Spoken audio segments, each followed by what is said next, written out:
साथियों, आज हम रामचरितमानस की वर्तमान परिप्रेक्ष्य में व्याख्या के क्रम में 21वां भाग बना रहे हैं और यह 21वां भाग बहुत ही महत्वपूर्ण है। इसमें कवि की काव्य कला का वर्णन और राम के एक चरित्र का विशेष वर्णन देखने को मिलता है और यह रामचरितमानस के उस भाग से लिया गया है जब राम लंका के राजा रावण को मारकर विभीषण को वहां का राजा बनाकर 14 साल का वनवास काटकर वापस अयोध्या आए। तो यह वास्तव में उत्तरकांड का विवरण है, उत्तरकांड की कथा है। जब रावण को मारकर विभीषण को राजा बनाकर वह लंका आए तो सबसे पहले भरत जी से मिले, फिर अपने गुरुओं से मिले और उसके बाद अपनी माता के पास गए। माता के उन्होंने चरण छुए और माता ने उनसे मन ही मन कहा, हृदय विचारति बारहि बारा, कवन भांति लंकापति मारा, अति सुकुमार जुगल मेरे बारे, निश्चर सुभट महाबल भारे। तो वह बार बार अपने माता कौशल्या अपने मन में यह विचार कर रही हैं कि मेरे श्री राम का कमल सा मुखड़ा है और उन्होंने लंकापति रावण को कैसे मारा। ये दोनों बच्चे बड़े ही सुकुमार हैं और राक्षस तो बड़े भारी योद्धा और महाबलशाली थे, तो इन्होंने कैसे मारा। तो प्रभु श्री राम के मन में यह बात घट कर गई कि माता को इस बात का उत्तर देना है। तो उन्होंने क्या कहा, यह बात यहां समझने की है। तो प्रभु श्री राम ने माता कौशल्या से कहा, मां, मैंने रावण को नहीं मारा। तो मां को बड़ा अचंभा हुआ। उन्होंने कहा कि तूने नहीं मारा तो फिर किसने मारा। तो प्रभु श्री राम ने कहा, हाँ मां, मैंने ही रावण को मारा। तो राम की माता कौशल्या बड़ी दुविधा में पड़ गई कि अभी थोड़ी देर पहले ही मेरा पुत्र कह रहा था कि मां, रावण को मैंने नहीं मारा, और अब कह रहा है मां, मैंने ही रावण को मारा। तो दोनों में से कौन सी बात सही है? एक बार मैंने नहीं मारा और एक बार मैंने ही मारा। तो उन्होंने पूछा कि बेटा, मेरी बात समझ में नहीं आ रही, जरा खोल करके समझाओ। तब प्रभु श्री राम ने कहा, माता, मैंने रावण को नहीं मारा, बल्कि रावण को रावण की मैंने ही मारा। उसकी ईगो इतनी बढ़ गई थी जिसके कारण वह स्वयं मर गया। स्वयं ही नहीं मरा, अपने पूरे खानदान को, अपने पूरे कुनबे को भी उसने मरवा दिया। तो हमारे लिए यहाँ जो सीखने की बात है कि हम जब भी कोई बात होती है तो हम सामने वाले को रावण और खुद को राम समझते हैं। बाबा तुलसीदास जी का जो रामचरितमानस लिखने का उपक्रम था वह यह था कि हम अपने अंदर बैठे हुए राम को भी समझें और अपने अंदर बैठे हुए रावण को भी समझें और राम का हम पोषण करें, राम को आगे बढ़ाएं और रावण को कंट्रोल करें या रावण की मारें। तो सबसे बड़ा हमारे अंदर जो बैठा हुआ रावण है वह है ईगो। जो यहाँ राम ने भी कहा कि रावण को रावण की मैंने ही मारा, मैंने नहीं मारा। तो जब आदमी अहम में चला जाता है तो वर्तमान परिप्रेक्ष्य में अपने अहम को, सबसे पहले तो हम में अहम है यह कोई स्वीकारता नहीं है। तो हमें यह बात समझनी पड़ेगी कि मेरे अंदर अहम कहाँ है, कैसे है, और मैं उस अहम को कैसे समझ सकता हूँ। मैं कुछ अहम के उदाहरण दे सकता हूं कि जो हर किसी में पाए जाएंगे और वही हमारे अंदर का रावण है। सबसे पहला उदाहरण है स्वार्थी होना। हम सब स्वार्थी हैं, अपने स्वार्थ के लिए किसी भी हद तक चले जाते हैं, हमारे आचरण में किसी भी हद तक गिरावट आ जाती है। तो सबसे पहले आप अपने अंदर के स्वार्थ को खत्म कीजिए। दूसरा है भौतिक प्रसन्नता, साधनों की भौतिकता को इकट्ठा करना और उनसे प्रसन्न होना। जैसे गर्मी में एसी का होना, अच्छी गाड़ी का होना। मेरी यदि जरूरत है और मेरी क्षमताएं हैं तब तो मैं उनको ठीक हूं, और यदि मैं केवल अपनी संपत्ति बेचकर इन सुख सुविधाओं को खरीद रहा हूं और अपनी जो आंतरिक शांति है उसको भंग कर रहा हूं और भौतिक साधनों में मैं आनंद ढूंढ रहा हूं, तो यह मेरे अंदर का रावण है, यह मेरा अहम है। तीसरा है अपने अंदर भौतिक साधनों के द्वारा अति आनंद की खोज करना, जिसको बोलते हैं सुपर ईगो।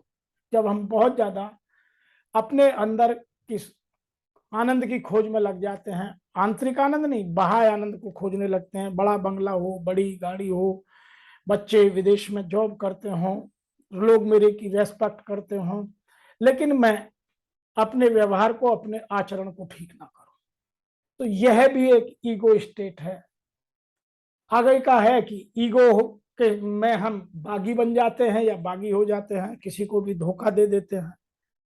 बागी होने का मतलब है हम पहले जिसके साथ थे उसके विचारों से यदि नहीं है तो उसके मुंह पर कहें, उसको फीडबैक लें और उसको फीडबैक दें, उसको सही करने का प्रयास करें, उससे अलग होने का नहीं। आज वर्तमान में यदि देखेंगे तो पॉलिटिक्स में यह ईगो स्टेट बहुत मिलती है। अगला है हम जोड़ तोड़ बहुत करते हैं। हम इतने मैनिपुलेशन के मास्टर बन गए हैं कि हमारे जीवन में मैनिपुलेशन ही मैनिपुलेशन भरी पड़ी हुई है। आज उद्योग में देखिए, आज कॉरपोरेट में देखिए, आज पॉलिटिक्स में देखिए, आप किसी भी प्रोफेशन में देखिए, आदमी मैनिपुलेशन का मास्टर हो गया है।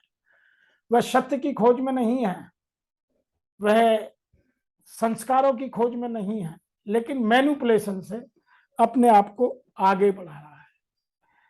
और एक और ईगो स्टेट है कि हम बात बात पर दूसरों की आलोचना करने लगते हैं। हम समालोचना नहीं करते, हम आलोचना करते हैं। हम हमेशा अपने सामने एक विलन बना के खड़ा करते हैं कि मैं ठीक हूं और वो गलत है। तो हम जब दूसरे की आलोचना कर विलेन बनाते हैं तो यह भी हमारी ईगो स्टेट है। अगली ईगो स्टेट का उदाहरण है कि मैं दूसरों के साथ कपट, धोखा, छल, द्वेष, जलन की भावना। बच्चा किसी का फर्स्ट आ रहा है, किसी का बच्चा विदेश जा रहा है, जलन मुझे हो रही है। किसी के घर में कोई अच्छा काम हुआ है, गाड़ी आई है, या कोई उसने मकान खरीदा है, या कोई बड़ी अपनी प्रॉपर्टी बनाई है, जलन मुझे होती है कि मेरे पास क्यों नहीं है। तो ये सारे उदाहरण उन ईगो स्टेट के हैं जो हमारे अंदर रावण को पन पाते हैं। तो हमारे अंदर यदि ये सब भावनाएं उमड़ती हैं, गुजरती हैं, तो हम में भी वो रावण है, और जब तक हम इनको नहीं मारेंगे तो वो हमें रोज मारती रहेंगी। हमें बचपन से सिखाया गया है कि सा विद्या, कि विद्या वह है कि जो अंधकार को दूर कर प्रकाश को लाती है, अज्ञान को दूर कर ज्ञान को जगाती है। सा विद्या या विमुक्त है, जो हमें विमुक्त करती है, जो भौतिक संसाधनों से दूर कर भगवान के नजदीक ले जाती है, जो हमारे बाह्य साधनों को नहीं, आंतरिक साधनों को और मजबूत करती है। तो यदि हम इन चीजों को समझ रहे हैं तब हम अपने रामत्व को जगा रहे हैं। तो अब प्रश्न यह होता है कि हम अपने अंदर के अहम को कैसे खत्म करें, क्योंकि यह तो हमें इस प्रकरण से बात समझ में आ गई कि रावण को मैंने नहीं, रावण को रावण की मैंने ही मारा। तो सबसे पहला जो हमें यदि अपने अंदर अहम को खत्म करना है तो सबसे पहले हम गलती को स्वीकारना शुरू करें। Accept your mistake, take responsibility. Yes, this is my mistake, मैंने गलती की है, यह सब मेरी वजह से हुआ है, सबसे पहले स्वीकारिए। जो आदमी स्वीकारने लगता है वही अपने में सुधार कर सकता है। नंबर 2, अपने जीवन में दूसरों के प्रति सहानुभूति का, और सहानुभूति में भी उस अनुभूति का जिसमें आप उसके पैरेलल हो करके उसकी भावनाओं को समझ करके उसके दुख को, उसके कष्ट को महसूस कर सकें, उनको यथासंभव प्रयोग में कीजिए। इंग्लिश में बोलते हैं यूज योर एम्पैथी। नंबर 3 है कि अपनी भावनाओं को या तो नियंत्रित करें, कंट्रोल करें, या अपने इमोशंस में बैलेंस बनाएं। छल है, कपट है, आलोचना है, द्वेष है, बागी होना है, जोड़ तोड़ करना है, स्वार्थी होना है, इन सबको हम कंट्रोल करें या अपने जीवन में उनको बैलेंस करें। अगला है जो बहुत इंपॉर्टेंट है कि हम किसी भी क्रिया की प्रतिक्रिया ना दें, उसका सही प्रत्युत्तर देने का प्रयास करें। Don't respond, do not react.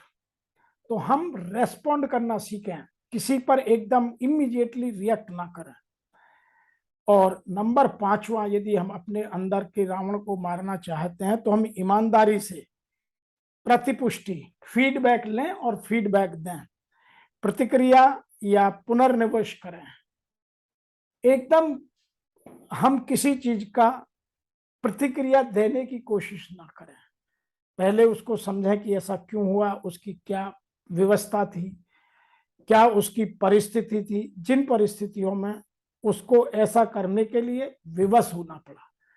तो यदि हम इन सब चीजों को समझेंगे तो अपने अंदर छिपे हुए रावण को मार कर और अपने रामत्व को जगाकर हम राम की ओर, राम जैसा बनने का, राम जैसा आचरण करने का जो बाबा तुलसीदास ने प्रयास किया है उसको सार्थक कर पाएंगे। तो वर्तमान परिप्रेक्ष्य में रामचरितमानस को हम इस तरह से पढ़कर अपने जीवन में पैदा हुई कमियों को दूर करने का प्रयास करें, अपनी भावनाओं को नियंत्रण या नियंत्रित करने का प्रयास करें, हम अपनी आंतरिक खुशी को, आंतरिक प्रसन्नता को, आंतरिक संतुष्टि को बाहर निकालें। और जितनी हमारी आंतरिक संतुष्टि बाहर आएगी उतनी हमारी यह भौतिकवादी सोच या यह सांसारिक कष्ट हमारे कम होते चले जाएंगे और हम अपने अंदर के राम को जगाकर, अपने रामत्व को ऊंचा उठाकर हम स्वयं राम में हो जाएंगे। मैं आशा करता हूं कि आप सबको यह आज के प्रकरण से वर्तमान परिप्रेक्ष्य में हम रामचरितमानस को कैसे पढ़ें और उसका अपने जीवन में कैसे पालन करें, बात समझ में आई होगी। यदि आपको मेरे वीडियो अच्छे लगते हैं तो अपने बच्चों को, अपने रिश्तेदारों को, अपने मित्रों को भेजिए। आप भी मेरे चैनल को सब्सक्राइब कीजिए। मेरे चैनल पर अपनी प्रतिक्रिया अवश्य लिखिए ताकि हम अपनी इस तरह की जानकारी को और आपके अनुरूप बना सकें और आपके जीवन की समस्याओं में उसके उत्तर देने का प्रयास कर सकें। आपका मेरे वीडियो को देखने का, सब्सक्राइब करने का, आपके मित्रों को भेजने का